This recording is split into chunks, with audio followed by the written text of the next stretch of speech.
Hi, in front of me is LG K22 and today I would like to show you how you can download pictures from Instagram. Firstly, open Play Store and download an app called Repost for Instagram. Remember that it has to be from this developer.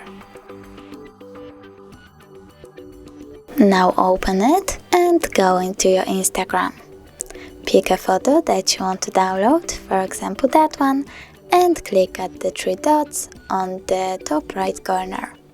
Choose Share To, tap on Repost App and go back to it. Choose one of the options and click at the photo that you want to download.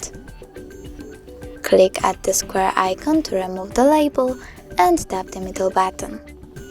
Now when I go into my photos,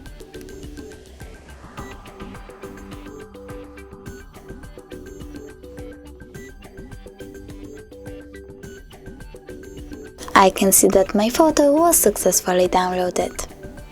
Thanks so much for watching. If you enjoyed this video, don't forget to leave a like, comment and subscribe. Bye!